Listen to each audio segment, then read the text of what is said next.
ئازیزانم ئەو کاستان باش دڵخۆشم جارێکی دیکە لە ئەڵلقەیەکی دیکەی بەرنامەی فەرهەنگ بە بەڕێستان دەگەمەوە. ئەم جارە ئەڵلقەیەکی تایبەتە لە شاری کەرکووک، شاری فرە بەهرە، فرە توانە، فرە دنیابینی،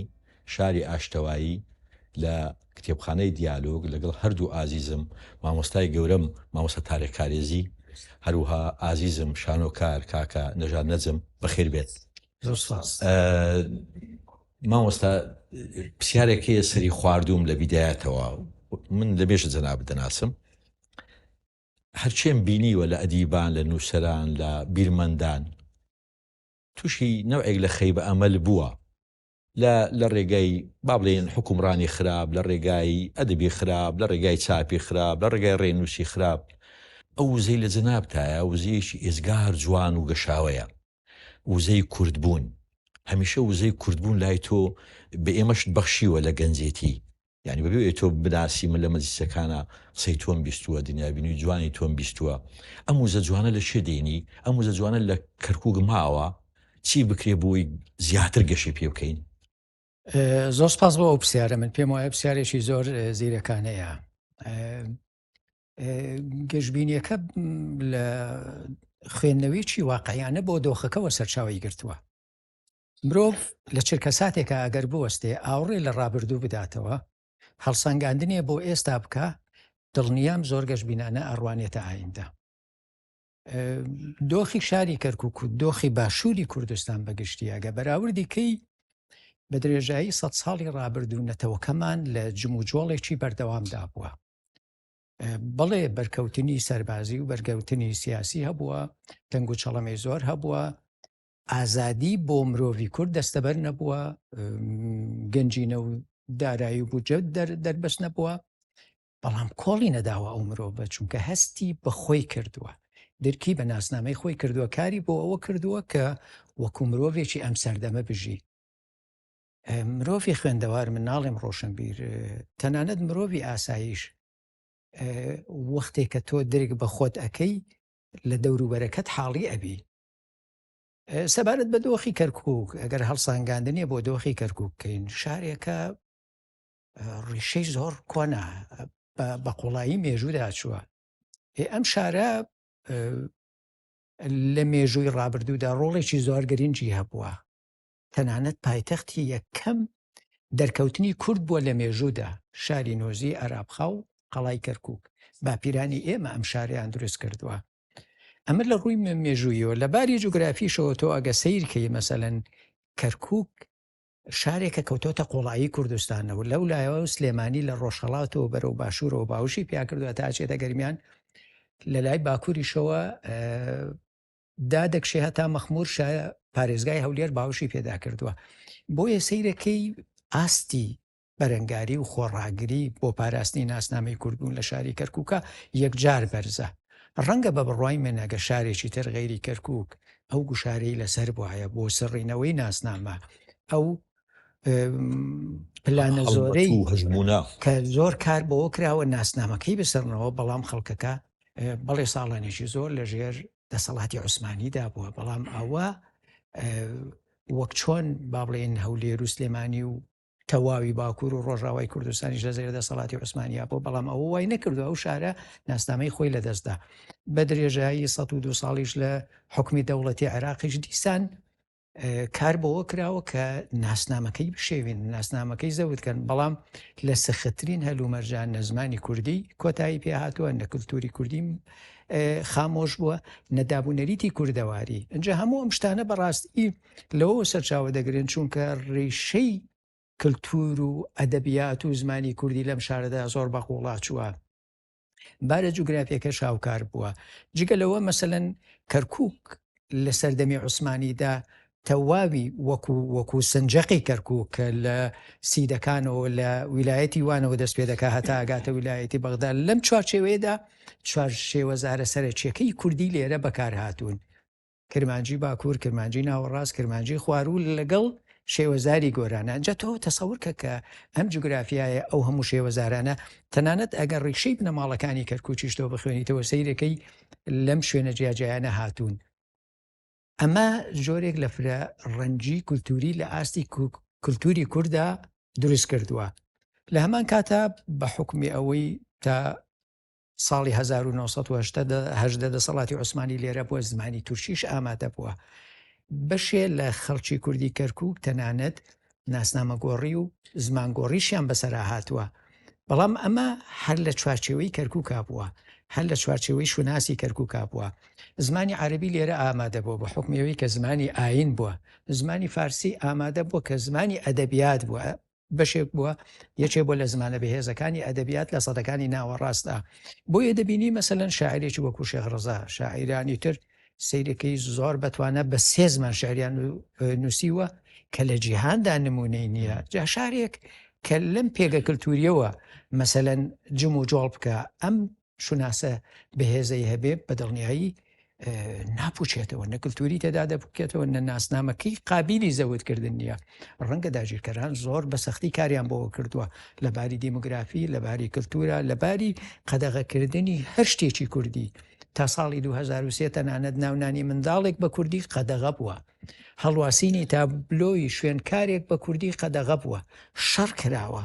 قسەکردن لە قوتابخانەیەکە ئەگە مامۆستا و قوتابی کوردی کورد بوو بێتن قەدەغە بووە. وێڕای ئەوە زمانی کوردی هەرخۆی ڕاگرتووە. تەبعی لە 2023 دێمە سەر بابەتی گەشتبینیە کە بۆ گەشتبینم لە 2023 بەدوا و گۆڕانکاریی زۆر گەورە دروستە بێ. دوای ئەوەی ڕژێمی دیکتاتۆری دەڕۆخێ وێڕای هەموو سەرنجێکمان لەسەر ڕژێمەکەی ئێستا، بەڵام ئازادیەک دەستەبەر بووە. لە سایە ئەو ئازادەیە تۆ سەیرەکەی چەندین ناوەندی کللتوری زۆر کارە لە شاری کەرکووکە هەن لەباری هوەرە، لە هەموو بوارەکانی هوەرە هوەرمەندانی کەرکووک هاتوونەتە پێش. تەنانەت وەک کاگنەژار لەگەڵمانایە لەباری شانۆ. ئێستا شاری کەرکووک نوێنەرایەتی شانۆی کوردی دەکات لە ئاستی باشووری کوردستان و لە دەرەوەی عێراق و کوردستانیش ئامادەبوونی هەیە و چەندین خەڵاتیان بەدەستێناوە. کاگنەژاد پێم وایە لە مڕۆوە باشتر قسە دەکا. گەورە مامۆستایانی شانۆ لە ئاستی باشووری کوردستان ئەوانن کە لە کەرکووکەوە سەریان هەڵداوە. یەکەمینی ئەو کەسانەی کە بڕوانامەی بەرزیان لە شانۆ داهێناوە لە شاری کەرکووکاو بوون. لە بواری شێوەکاریە هونەرمەندانی کەرکووک جێدەستیان دیارە، لە بواری سینەما جێدەستیان دیارە. لەباری زمانە زۆر کەس باسەکە مەسەلەن لە زمان و ئەدەبیاتە. ئێمە کەسێکی وەکو شکوور مستەفامان هەیە، بەڕاستی کوردی زانی وەکو شکوور مستەفا من پێم وایە ڕەنگە نمونەی نەبێ لە ئاستی تەواوی ئەدەبیاتی کوردیدا. هەموو ئەم شتە چی دەگەیەنێ؟ دەوڵەمەندی ئەم شارە، چونکە هەموو زاراوەکان لەو شارەیە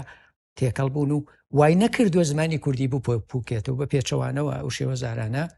زمانی ستانداردی کوردیان دەوڵەمەند کردووە، ئەدەبیاتێکی زۆر چڕ. تۆ باوەڕ دەکەی ئێمە مێژووی ئەدەبیات لە شاری کەرکووکە بۆ 1000 ساڵ پێش ئێستا دەگەڕێتەوە. ئێستا لە باشووری کوردستان و تەنانەت لە ئاستی کوردستانی گەورەشە شاری سلێمانی پایتەختی ڕۆشنبیری بە ئیستحقاقەوە پایتەختی ڕۆشنبیری کوردستانە. بەڵام شاری سلێمانی تەمەنی چەندە؟ ئێمە ڕیشەی ئەدەبیاتی کوردی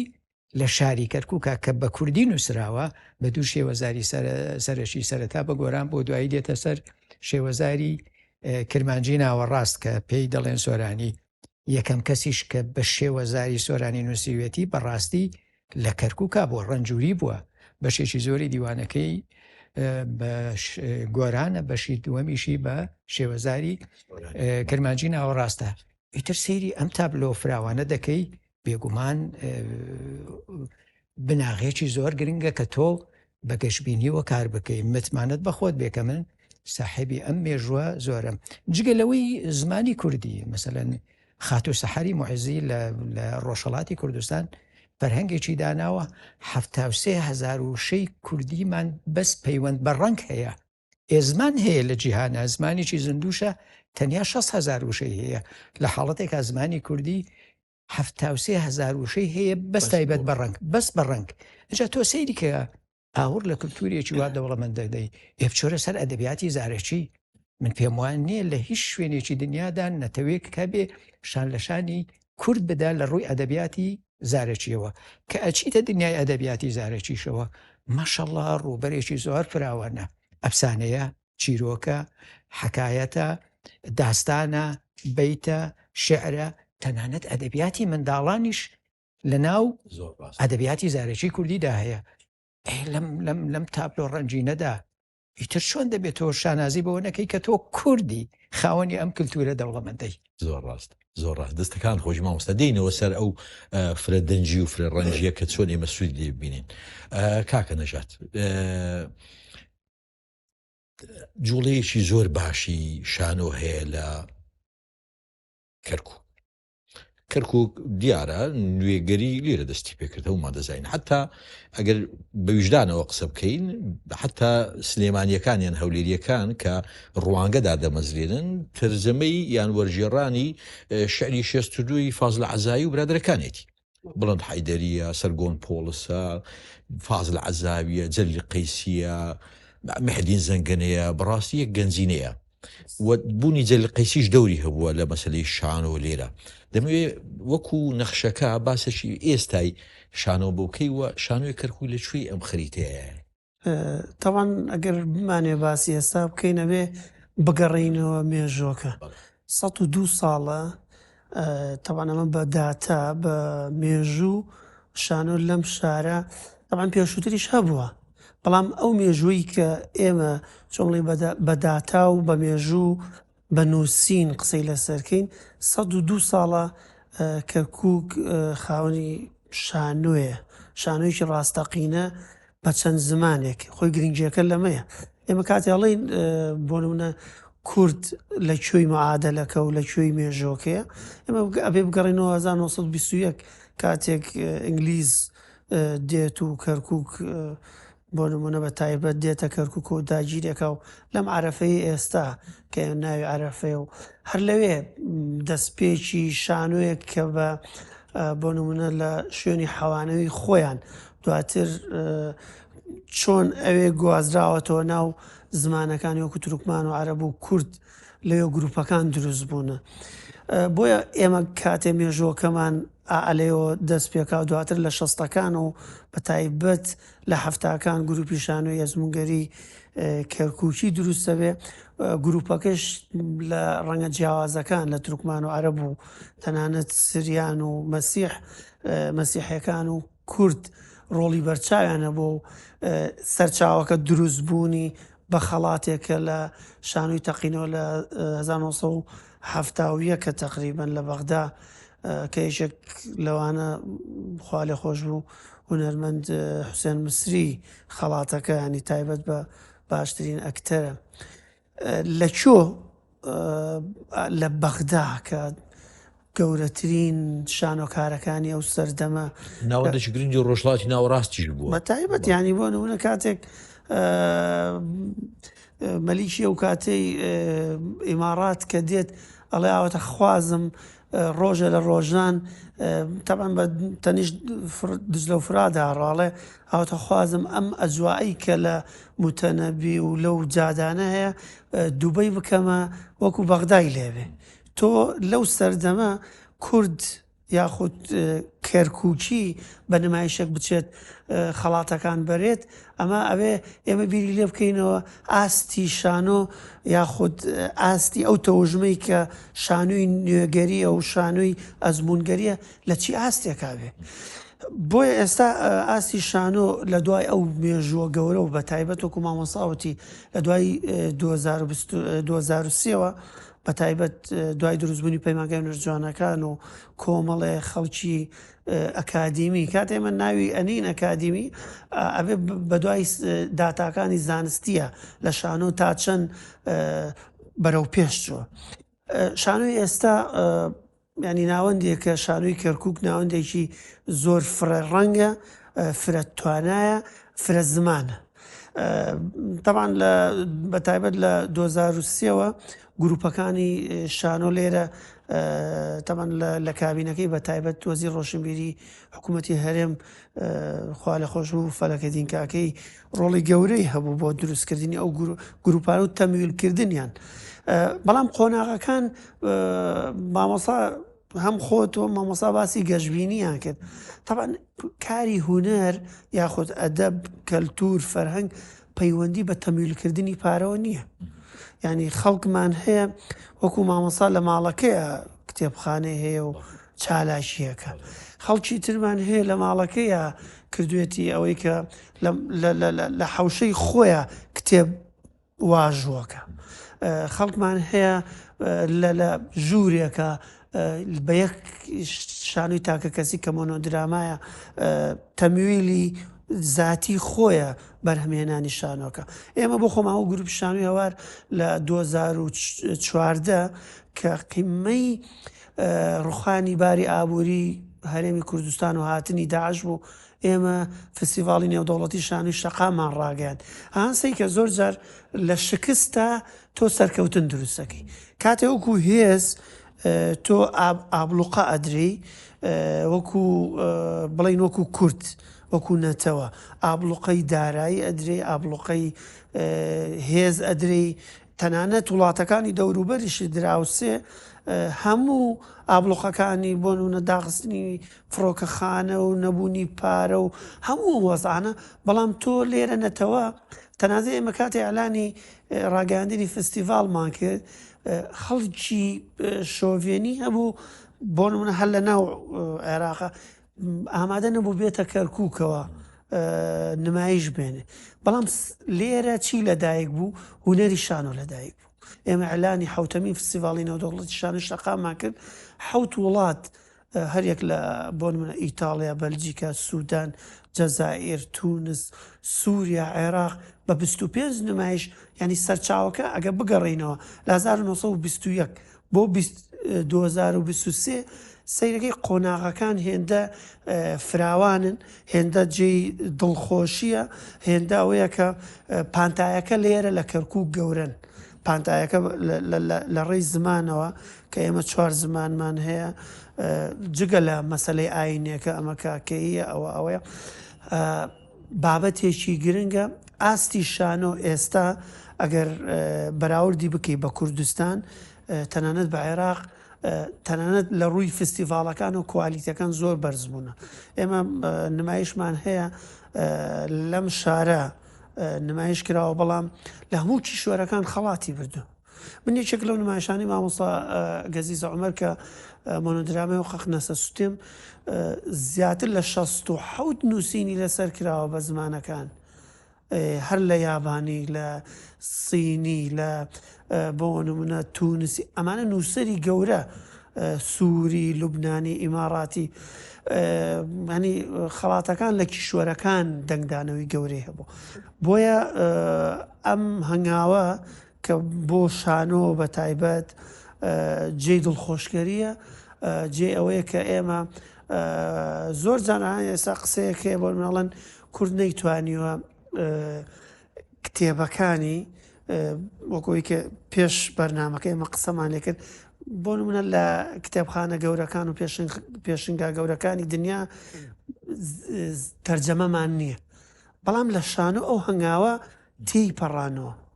ینی بۆ نمونە ئێستا لە عێراقاڵێن بۆ نمونە کەرکووک گروپێکی هەیە بەو جۆرە، لە ئیماڕات خەڵاتی بردووە، لە لوبنان خەڵاتی بردووە، لە تونس، لە جەزائیر، یعنی هەنگاوەکان بەرەو ئەوروپا. بۆیە تا ڕادەیەک کاتێک ئێمە گلەیەکەین ئەڵێن تەرجەمەی زمانی کوردی کتێب و ئەدەبمان نییە، بەڵام هەوڵێکش هەیە. لە پاڵامەوە شانۆ هەوڵی گەورەی ناوە لە فستیڤاڵە نێودەوڵەتیەکان، لەگەڵ ئەوەی کە ئێمە بە زمانی کوردی نمایشەکەین، بەڵام ئەو تەوژمەی کە ئێمە دەستمان پێکردو تەوژمێکی بینینە، واتە کار لەسەر جەستە و ئەحساس و مۆسیقا و جوڵە و بوونی کوردەکە. یعنی من لە نمونەیەکە هێنمەوە لە تونس لە قرتاج قەقنەسم پێشکەش کرد، نەسیر شەمە گەورە ئاسفی عێراق و نوێنەری یونسکۆ وتی تەنانەت ئەو حیوارانی کە بە کوردی ئەتو زیادە لەبەرەوەی ئەحساسی ئەکتەرەکە فەزای نمایشەکە وای کردووە پێویستە بەوە نییە تۆ ینی هیچ بڵێ. بۆیە هەنگاوەکان ینی جێی دڵخۆشکەرین و منیش بۆ خۆم وەکو ئەم گروپە وەکو شخصی خۆم قەت گوێم لەوە نەبووە حکوومەت تا چەند هاوکارتە لە ڕووی تەمویلکردن و پارەوە، بەقەت ئەوەی کە ئێمە خۆمان شخصیەکان چیەکەین. دەستان خۆشبی، دەست خۆشبی. ئازیزانە موچانێک و دەگەڕێنەوە لای بەڕێستان.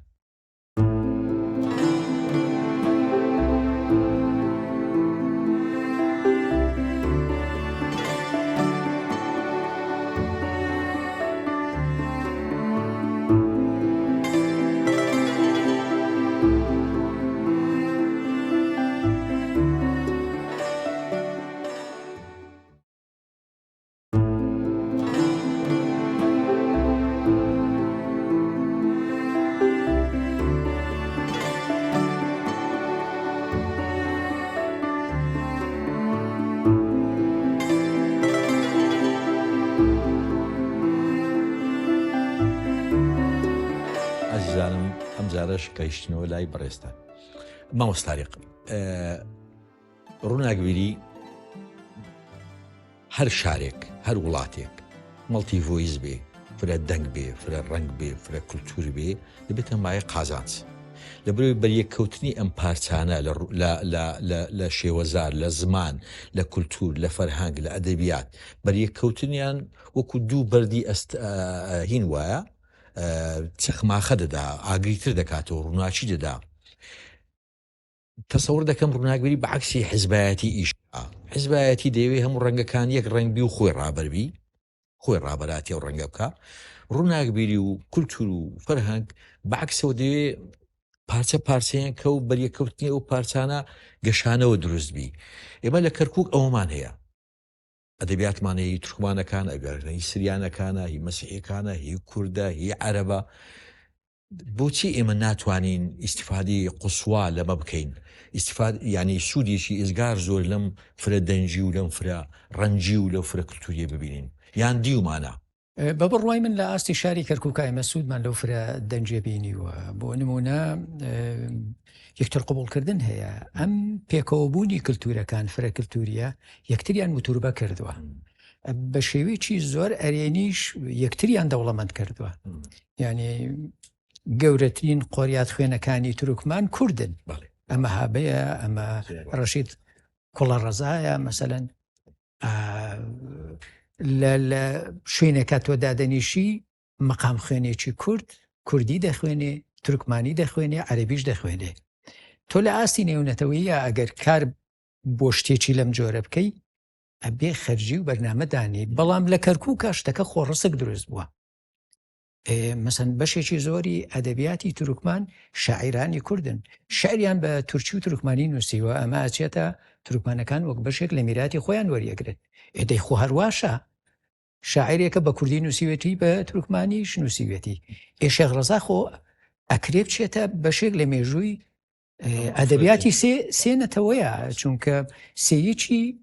دیوانەکەی فارسیە سێیەکی تورکیە سێیەکی کوردیە کەواتە یەک شاعیرە یەک نەتەوەی هەیە بەڵام بۆتە میراتی سێنەتەوە ئەجا لە هەموو ئاستەکانە بە حەقەت بۆ نمونە وەرجێڕان لە بینی زمانەکانە ینی ئەم شتانە لە کەرکووکە لە ئاستی کەرکووکە زۆر هەرێنی دەوری بینیوە ئەم کللتورانە یەکتر دەوڵەمەند دەکەن دێتەوە بیرم ئەدیبێکی ڕۆژهەڵاتی کوردستان لە یەکێ لە شارەکانی موکریان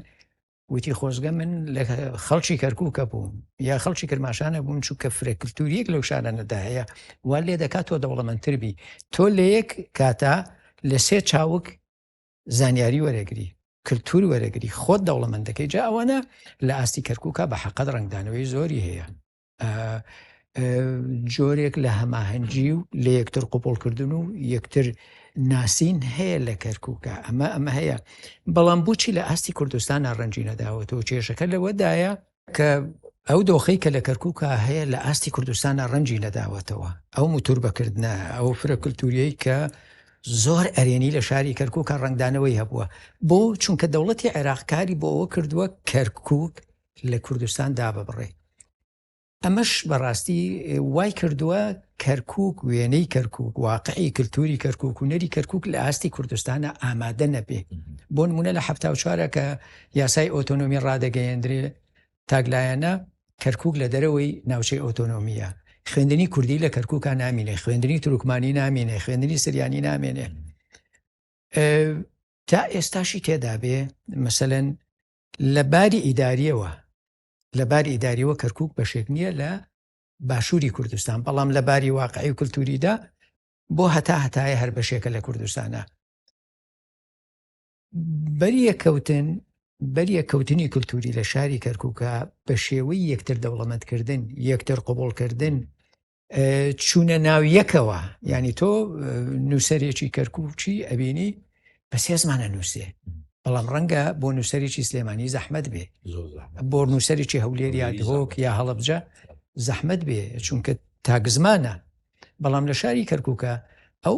کەرکووچیەک هەل لە کۆڵانەکە لە بازاڕە لە فەرمانگەیە فێری سێ زمانە بێ بەبێ ئەوەی بچێتە ئەکادی بێت سێ جۆرە جل دەبینێ سێ جۆرە جل سێ جۆرە کللتور سێ جۆرە خواردن سێ جۆرە هین سوعبەت سێ جۆر لە تووڕەبوون سێ جۆر لە هەموو ژیان تەبعی ئەگەر سەدێک بگەڕێتە دواوە 7-8 ساڵێ بگەڕێتە دواوە مەسەلەن فرە ڕەنجەکەی کە کەرکووک بە جۆریشتر بووە بۆ نمونە کلدانەکان لە قەڵای کەرکووکە ئامادەبوونیەکی زۆریان هەبوو بۆ جووەکان گەڕەکێکیان هەبوو لە بینی پریادی و شۆرجە ئەمانش بەشێ بوون لە کللتوری کەرکووکە مەسەن هەموو ئەمانە وای کردووە کللتورێکی فرە ڕەنجی دەوڵەمەندی نوێگەری بەڕوانگایەکی زۆر ئینسانی مەسەلەن تۆ ئەدەبێکی ئینسانی ڕەگەزپەرستی لە کەرکووکە بەدی ناکەی هەرچەندە ئێستا لە دۆخە سیاسەکەی ئەگە تۆ سەیری کەناڵەکان کەی سەیری میدیاکەی تۆ پێت وایە ڕەنگە هەوو نەتەوانە لیسیان بەدەستەوە بێ و یەکتر دارکاریکەن لە واقع حاڵە هەرگیز وانە هیچ لەباری کۆمەڵایەتی و لەباری کللتور و لەباری ئابووری و لە هەموو بوارەکانی ژیان خەڵکی کەرکووک زۆر ئاسایی دەژین نەخۆشیان دەسێت یەک خەستەخانە تازێ یەکترەکەن لێک یاریگای یاریەکەن لەیەک حەلاقا سەرتاشن لێک پەتاتە فرۆشە شتەکڕن لە هەموو بارودۆخێکە کەرکووچەکانی یەکەی مامۆستا میدیای عەرەبی میدیای میدیای کوردیش میدیای تورکی کاری لەسەر سڕینەوەی ئەم فوسەی فەساعە نەکردووە لەسەر ئەم فرە ڕەنجی نەکردووە مخابن میدیا دەورێکی من ناڵێم بە تەواوەتی نێگەتیڤی بینیوە بەڵام لایەنێکی وێنەکە پیشانەدا ینی زۆرتر تۆ ئەگە ماڵەکە پیشان نادا سەیری کەناڵەکانی میدیاکەی لایەنێکی ینی زۆر بەداخەوە مەسەن زۆربەی کەناڵەکان جەختەکەنە سەر لایەنی سیاست خۆی بە تەبیعەتی حاڵ ململانەیە بە پێچوانەی کللتور خۆمتور ئاشتەوایی و یەکتر قوبڵکردن و پیشاندانی جوانیەکانە جا بۆیە تۆ سەیرەکەی میدیا وێنێک لەبارەی کەرکووکە گوازێتەوە ینی زۆر جان من کە ئەچمە شارەکانی تری کوردستانەوە بەڕاستی پرسیارم لێکن کە باسی دۆخی کەرکووچیان بۆ ئەەکەم پێیان سەیرە چۆن کەرکووک وایە ئەوەی شاشەکان پیشانێدا کەرکووچێکی تێ وەکە ئەو کەرکووکە نییە کە تۆ باسی دەکەی ئەم کاکە وەڵی لەو بینەی پێشوو کە حاڵەتی خۆپیشاندان و شت بوو لە کەرکووکە ئەمانەی کە هاتبوون ئاژاوەکانە جێڕایەوە یەک کەرکووچی تیانە بوو هەمووی لە دەروەوەی کەرکووک و بەپێی پلان و بەرنامێکی سیاسی هێنابوویان چی لە پشتەوە بوو من نازانم بەڕاستی بەڵام ئەوانەی کە هاتون و ئەو گوتارە تونندڕەوەیان دژی کورد ئەگوتەوە کەرکووچی نەبوون یەک بە تەحەدا وەڵێم یەک کەرکووچی تێدا نەبوو تەنانەت تۆ ئەگە گوێت لە شێوەزاریان بگرتایە تێدەگەیشتی کە ئەمانە خەڵکی کەرکووک نین هاتوون کەرکووچەکان کێشیان نییە ئەو هەلومەرجە سیاسیە ئەو گۆڕانکاریە شۆڕجێڕی و سەختانەی کە بەسەر کەرکووک هاتن بۆ نمونە لە نەوەتویەک کاتێک کە پێشمەرگە دێتە شارەکە دوای ستەم و زوڵمێکی زۆر کە ڕژێمی دیکتاتۆری لە کوردی ئەم شار و لە تورکمانی ئەم شاری کردبوو بەڵام تند و تیژی نبینی خەڵکەکە یەکتری قبول کردە ئەو جارەکە هێزی عێراق دێ شارەکە داگیرەکاتەوە لە هەر لە نەوەتویەکە خەڵکەکە کێشەی نەبووە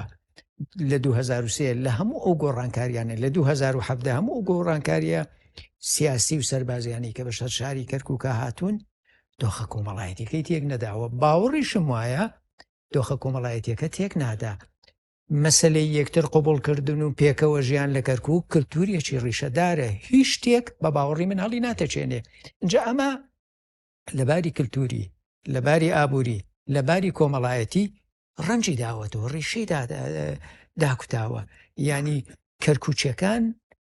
ڕەنگەکان نابینن یەک ڕەنگە بینن کە ئینتیمایەکی ئینسانیە ئینتیمایەکە بۆ شارێک بۆ جوگرافیایەک ئەوان ئەم قەدەریان قوبول کردووە بۆیە هیچ گۆڕانکاریەک هیچ سیاسەتێک دەوڵەت کە دێ کللتور قەدەغە دەکا زمانی کوردی قەدەغە دەکا بەڵام لە لای کوردەوە ڕەگەزپەرستی دروست ناکە بەرامبەر بەو کللتورەی کە ئەوی ئیلغا کردووە بۆیە سەیرەکەی ئەو حاڵەتی پێکەوە ژیانە ئەو حاڵەتی یەکتر قوبڵکردنە زۆر ڕیشەدارە زۆر ڕەنجینە ئەوەی لە کەرکووکان نەبێ و لە کەرکووکان نەژیێ قەنەعەتی نیە ڕەنگە باوەڕ نەکا بە تایبەتی وەکو جەنابیشت فەرمووت میدیا گۆشێکی زۆر بەرتەسکە گوازێتەوە دوو سیاست مەدار دەرەچن جاری وهەیە سەر بە یەک نەتەوەن یا جاری وهەیە سەر بە دوو نەتەوەی گیان دوو حیزبی گیان سەیرەکەی شەڕە دندوچێ دەکەن ئەم شەڕە دندوچەیە ئەم ململانێ سیاسیەکە هەیە لە باری کللتوری و لەباری کۆمەڵایەتی کەرکووکە وجودی نیە نایبینین دەستەکان خۆشبی مامۆست نەژات بەڕێزت ماوەیەک مامۆستای هونەر جوانەکانیش بووی پرسیارەکەم ئەوەیە ئایا ناوەندی هەولێر و سلێمانی و دهۆک کەمێک بێویژدانین بەرامبەر بە توانای کەرکوچیان یان ئەمە هەر قسە و قسەڵۆکە یعنی ئەو توانایی کە لە کەرکووک هەیە زۆر جاران بە حکمی ئەوەی ناو ئەدەبیاتم زۆر جاران ئەدیبی کەرکووک لەیلەوە دەکا کە مفازەڵەیەک هەیە لە فیستیڤاڵەکانی هەولێر و سلێمانی و هەرێمی کوردستان بەرامبەر بە توانا و بەهرەی کەرکوچیان وەکو بەشێک ئەگەر بێویژدان نەبم یان باقسەکەی ئەوان بکەمەوە وەکو بەشێک لە ئەتراف حیسابیەکەن کە مەحاڵتێکی زۆر ناخۆشە حتا لە ڕووی ئینتیماشەوە ینی کە من دەیبیستم زۆرم پێ ناخۆشە ئایا ئەمە وجودی هەیە؟ بە تاکید وجودی هەیە چونکە ئەمە لە شۆ سەرچاوەگرێ زۆر جار ئێمە بە تایبەت ینی بابەتی ئەدەب و هونەرەوەش گەیشتۆتە لای حزب و ئاراستەکان لە لای حزب و دەسەڵاتەوە سەرچاوەگرێ ئێستا بۆ نمونە بڕیارێکی پێشوەخت لە وەزارەتی ڕۆشنبیری حکوومەتی هەرێم هەبوو کەرکووک لە دەرەوەی چالاشیەکانی حکوومەتی هەرێمی کوردستانە بە ئێستایشەوە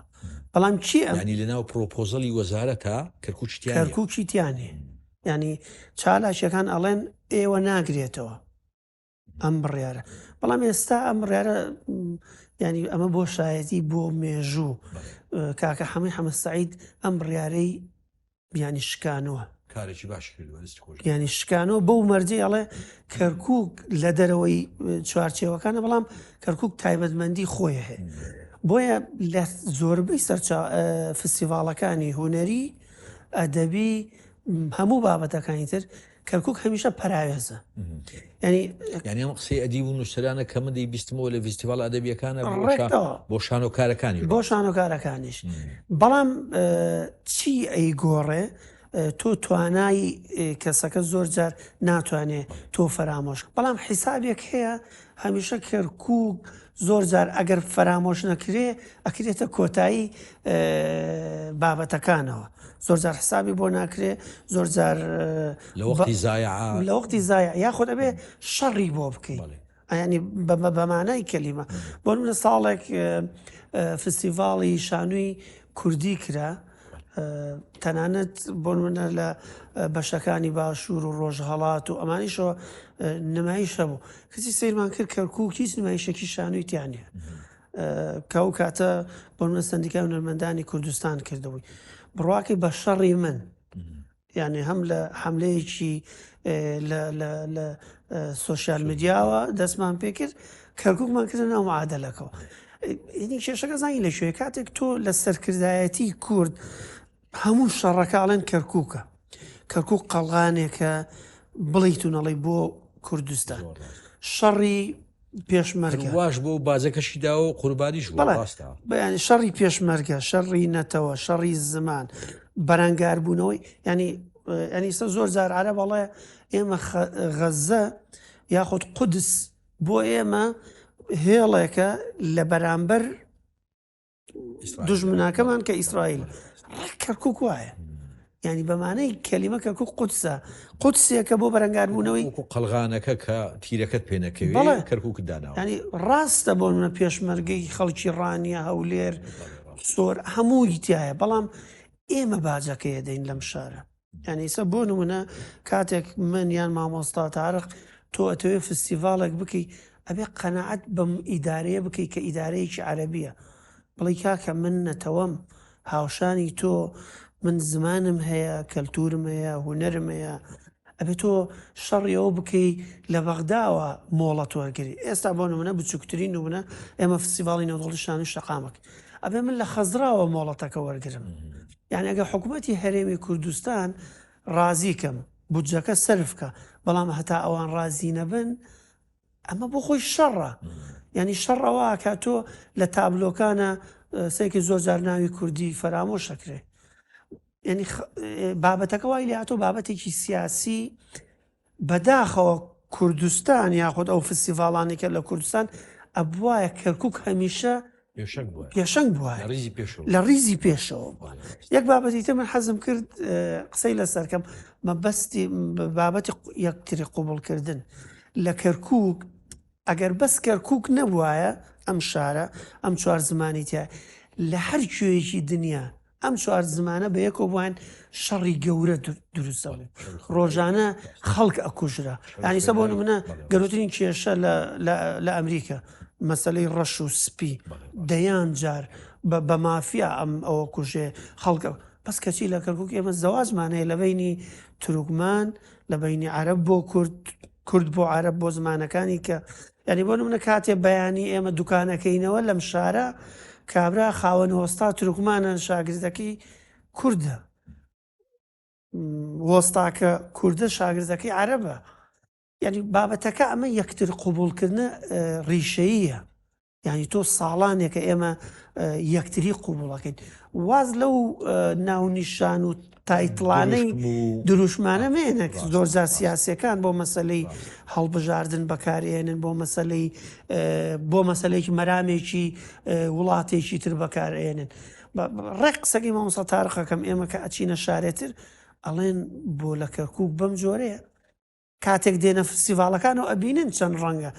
نمایشێک بە تورکمانی نمایشێک بە عەرەبی نمایشێک بە کوردی ئەمەیە وای لێ کردۆ کەرکووک بۆ یاڵم ئەگەر کەرکووک نەبوایە لە هەر پارچەیەکی دنیا شەڕی گەورە و خوێنی زۆرە ڕەشە بەڵام ئەوە ڕۆشنبیری و ئەو شیارێ گەورەیە کە لە بینی نەتەوەکانە هەیە ئێمە لە چینی خوارەوە کە خەڵکی ئاساییە قەت کێشە نەبوو قەت کەسی نەکوشتەوە خبریش ئیزگار خۆشە قوربانی چاوم هەندێ دەربارەی ئەو پرسیارەی لە کاک نەژادت کردەوە حەقەت حەز دەکەم هەندێ ڕوونکردنەوە بدەم بابەتەکە تۆزێ هەستیارەکەی لەوەدایە پەیوەندی کەرکووک و کوردستان کەرکووک واقع حاڵ وەکو جوگرافیا وەکو کلتور وەکو زمان کوردستانە و مەسەلەیەکە قابیلی گفتوگۆ نییە بەڵام یەکشت هەیە ئیماژ گرنگە ئاماژەکان گرنگن مەسەلەن تۆ لە کاتی خوێندنەوەی بابڵین کەش و هاوادە کە تۆ باسی شارەکانی کوردستانەکەی گرنگە کەرکووکی تێدا بێت گرنگە پلانە شاری تێدا بەڵام زۆر بەمانە لێرەیە تۆ هەستەکەی تۆ ئامادەی ئەمە مهمە سەبارەت بە هەڵوێستی بابڵین بەرامبەر بە هونەر و کلتور لە کەرکووک من ئەوەی کە هەستم پێکردووە هاوسۆزیەکی زۆر لە تەواوی شارەکانی باشووری کوردستان و لە لای هەموو کوردستانیەک لە پارچەکانی تریش بەرام بە کەرکووکەیە واقع حاڵ ئینسان ئەبێ بیڵێ ینی هەمیشە کە کوردێک ئەدگاتێ پرسیاری کەرکووکت لێەکا بەڕاستی تینون لە هەر شارێکی کوردستان بێت لە هەر پارچێکی کوردستان بێت لە لای کوردی هەندەرانیش کەرکووک بابەتێکی هەستیارە سەبادت بە خوێندنەوە و تێنە خوێندنەوە من پێم وایە کەم تەرخەمیەک نییە بەڵام بەربەستێکی یاساییش هەیە مەسەن ئێستا ئێمە لە کەرکووکە 5-6 وەزارەتی حکوومەتی هەرێمی کوردستان لێرە فەرمانگەیان هەیە بەڕێوەبەرایەتی ڕۆشنبیری و هونەری کەرکووک هەیە کە سەر بە وەزارەتی ڕۆشنبیریە بەڵێ ئەمە بایەخپێدانە هەندێک جار ڕەنگە ئەو کۆنتاکتەی ئەو نەرموشلەی پەیوەندی کە لە بینی سلێمانی و هەولێریە سلێمانی و دوهۆکاکە هەیە کە سەر بە یەک ئیدارە و قەوارەی سیاسین ئاسانتر بێ وەکو کاک نەژاد فەرمووی مەسەلەن بۆ ئەوەی کە تۆ چالاکیەکی هونەری بکەی لێرە تۆ ئەبێ دەستگاکانی ئەمنی عێراق ئاگادارکەی بۆ نمونە پارەکە شانۆکارانی پارچەکانی تری کوردستان ڕێیان نەدابێنە شاری کەرکووکۆ ئێتەگەرەی وای یاسایی هەیە جا بۆیە کارکردن بۆ کەرکووک هەم پشوو درێژی دەوێ هەم دووربینیەکی دەوێ هەم نەرمونیانیەکی لە کارکردنا دەوێ دەوڵەتی عێراق ڕەنگە سیستەمی خۆی هەبێ لە ڕووی لایەنی ئاسایش و ئەمنی بەڵام من لە یەک کاتە بەشێکم لە عێراق بەشێکم لە کوردستانیش خۆ تەواوی باشووری کوردستانە تا ئەم چرکە تا ساتش بەشێکە لە عێراق بەڵام ئەو ناوچانەی کە سەر بە حکوومەتی هەرێمی کوردستانن دۆخەکە ئازادیەکە فراوانترە کارکردن ئاسانترە نەرمونیانیەکە ئاسانترە لە شنگالەوە تا دەگاتە بە درەوجەسان و مندەلی و خانەقین ئەم شوێنانەی کە کوردستانی دەرەوەی هەرێمی پێ دەڵێن تەگەرەی یاسایی هەیە تەگەرەی ئەمنی هەیە هەندێک جاریش خۆ ڕەنگە جۆرێک لە ئیرەیی و ڕێگریش هەبێ خەڵک هەیە مەسەلەن ڕەگەسپەرستە قبولی نییە ینی دژایەتی ناسنامەشەکەی ڕاستە باشە مامۆستا من بە سوود لە ئەزمموی درێژی جەناب ببینم وەکو کەسێکی هەم دڵسۆز هەموو شیار کە من شادی و شیاری و دڵسۆزی جەناب دەدەم چیمان نقصانە چی بکرێت لەمەوە دوعا بۆ کەرکووک لە ڕووی فەرهەنگیەوە لە ڕووی کولتوریەوە لە ڕووی زمانەوە چۆن بتوانین مثلەن پێشەکەین چۆن بتوانین مثلەن ئەو ڕیادەتی کە هەی بووە هەر بمێنێ و پەرەی پێدەین لەبروی بەڕاستی کەرکوو ڕائید بۆ خۆ دەزانی ڕائید بۆ لە مەسرح ڕائید بۆ لە شعر ڕائید بۆ لە شتەکەی قوربان هەر پێشەوەی بێ مەسەر وەڵامی پرسیارەکەی جەنابەت هەر بۆ پشگیری ئەوەی کاڵەی کەرکووک پێشەنگ بووە. من نووسینێکم بڵاو کردەوە لە ساڵانی هەفتە ئێمە لە کەرکووک 17 کتێبخانەی کتێبفرۆشیمان هەبوو. هەر لەو ساڵانەدا سەردانی سلێمانیم کردو 4 کتێبخانەی تیا بووە، هەولێریش 4 تێدا بووە. یعنی تۆ بەراوردی کە هەبوونی شوێنی کتێبفرۆشی ئەمە داتایەکە ئاماژە دەدا، ینی زانیاریە کە ئەم کللتور کڕیاری هەیە، ڕۆژنامە و کتێب کڕیاری هەیە. بەڵام دۆخەکە بە تەواوەتی پوکاوەتەوە. ئێستا ئەگە بەراوردی دۆخی کللتوری شاری کەرکووک لەگەڵ هەولێر و سلێمانی بکەیت، کەرکووک زۆر لە پاشە بە حکمی بارودۆخە سیاسیەکە. سەبارەت بەوەی کە ئێمە چی بکەین بۆ ئەوەی کەرکووک ببوژێتەوە، ڕۆڵی جارانی وەربگرێتەوە. بە بڕوای من هەتا ئەو کاتەی دۆخە کارژێڕیەکەی یەکلا نەبێتەوە کەرکووک لە تەنگ و چەڵەمەیا دەژی، یعنی هەمیشە کێشەی بۆ دروستە بێ، چونکە جۆرێک بەریەکەوتنی سیاسی و بەریەکەوتنی یاسایی دێتە ناو دۆخە کللتوریەکە و ڕێگر و لەمپەر دروستەکە. تۆ ناتوانانی پارێزگارێک کە بە جۆرێکی کە بیرەکاتەوە، وەزیرێک لە بەغدا بە جۆرێکی کە بیرەکاتەوە بێنیتە سەرڕا قبوڵی بێ کە تۆ لە ناو کەرکووکە لە ئاستی 4 پارچەی کوردستان بیرەکەیتەوە. ئەمە بۆ خۆی کێشەیە. بەڵام ئەمە نابێتە ڕێگر لەوەی کە تۆ پرۆژە بەڕێ بخەی و بەڕاستیش ئێستا ئێمە کۆمەڵی دەستگای ڕۆشنبیری زۆر چالاکمان هەیە، ینی لە چوارچێوەی لاکێشەیەکە کە ڕەنگە لە 1970 جوگرافیای شاری کەرکووک بێ 1970 ئێمە دەوری دام و دەستگای ڕۆشنبیری زۆر چالاکمان هەیە، هەر لە تەلەڤیزۆن، هەر لە هۆڵ، هەر لە کتێبخانە، هەر لە ساڵۆن، هەر لە دام و دەستگای کارژێڕی، هەر لە کتێبخانە و زۆریش چالاکن. یعنی ئێستا ڕۆژنیە دوسێ کۆڕ و چالاکی پێشکەش نەکرێت ناوەندەکە. بەڵام پێویستی بە پشتگیریە. پشتگیریەکە چۆنە؟ ینی هەندێک جار تەگەرەی بەغدا بەڕاستی کە دروستی دەکا جۆرێک لە ساردی دروستەکە، جۆرێک لە کێشە بۆ ناوەندە کللتوری و ناوەندە هونەریەکە دروستەکە. بە بڕوای من زۆر گرنگە ئیدارەی پارێزگای کەرکووک ئیدارێک بێ کە ڕەچاوی دۆخی کەرکووک بکە، ئەوەندە ملکەچی خواستەکانی خواستی سیاسی و خواستی یاسایی بەغدای نەکە کە بەسەر کەرکووکی بسەپێنێ. عێراق بەناوە دەوڵەتێکی فیدراالیە، بەڵام بەداخەوە تا ئێستا بە عەقڵیەتێکی مرکزی کار دەکەن. یعنی تا ئێستا نەک بەغدا وەزارەتی ڕۆشنبیری بەغدا پشتیوانی چالاکی کوردی لە کەرکووکان نەکردو، بەڵکو پشتیوانی چالاکی کللتوری عەرەبیشی نەکردو لە کەرکووکە. یعنی